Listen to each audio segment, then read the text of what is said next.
Assalamu alaikum, айыл дүрбүсүнүн көрөрмандары. Бул көчө имандуу такыбалардын көчөсү. Бул жерде Кызылжарга ислам нурун алып келген эң алгачкы дамлалардын көчөсү. Абдырайым дамланын көчөсүнөн сиздерге биз сонун бир үйдү чыгарабыз туугандар. Бизден узактабай тургула. Көрдүңөрбү мына чекчеген үйдү? Азыр ичин көрсөтөбүз. Кирип баратканда эле бир нерсеге көңүл бурабыз. Мына фундаменттин бийиктигин карагыла.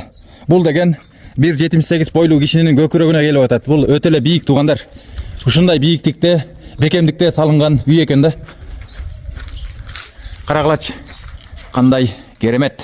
Нол үстүндө шифер жабылганда, экинчи этажга мансартка ылайыктап койгон экен да. Түйүнөн баштап усиление бекем берилип, кокус кийин алган киши мансарт кыламын десе, ал кишиге шарт толук бар экен бул жерде. Мунун түйүнөн подвал ачып коюптур. Карагыла. Ичи кенен экен.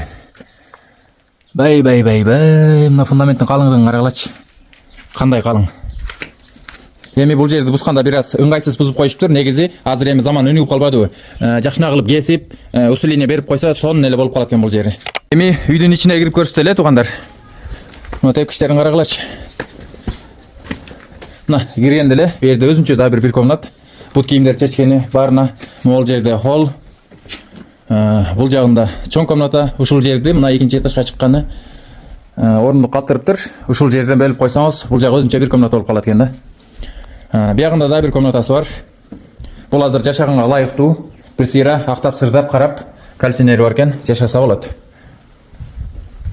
Ал эми ошондой эле биягында бир комната. Бул жерге эки эшик кылып койгон себеби туугандар, муну да бөлөп эсеп болжолдошкон экен да. Мынакей. Эгер ушул жерден бөлүп кое турган болсо, тең ортосунан ар жагы өзүнчө бир комнат, бул жагы өзүнчө бир комнат болуп калат экен. Ошондо биякты душевойдагы кандай бир пландарга иштесеңиз болот экен. Мынагу үйгө коротулган тактайларды карагылачы. Ушунун баары карагай дейт. Рейкалары карагыла. Стропила бардыгы карагайдан экен туугандар. Мына мындай жыгач тактайларды колдонуу үчүн эмне деген каражат кетпеди экен. Бул тамдын башына кеткен бардык жыгачтын түрлөрү карагай дейт. Башка эч бир терек, наркы берки жыгачтар колдонулган эмес дейт туугандар. Гилаз, өрүк, алма, жаңгак дейсизби, баары бар. Бардыгы мөмөгө кирип калган дейт. Анан дагы бир айта кете турган нерсе, тетигинде атканасын көрдүңүздөрбү? Ушундай узун, чоң, бийик кылып аткана салып коюшкан. Узун туурасы 7-ге 15 экен туугандар. Эмелесеткиле 7-ге 15-ке канча кой, канча мал батат. Бул жерди мурда ошол кочкорлорду баккан экен. Мына даяр экен да. Алып келип эле ушул гисарларды киргизип, буйруса арышан менен алдыга жылып кетесиз. Мына ушул аткананын тетиги дубалы, участканын чек арасы дейт. Ушул жерден алып карагыла, кандай кеңдикте бул үй туугандар. Ушунчалык чоң огород, кенен. Участканын жалпы аянты 10 сотук туугандар. Документинде проблема жок. Любой момент өткөрүп беребиз дейт.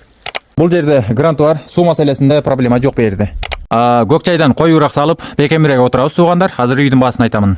Үйдүн баасы 5,5 миллион сом.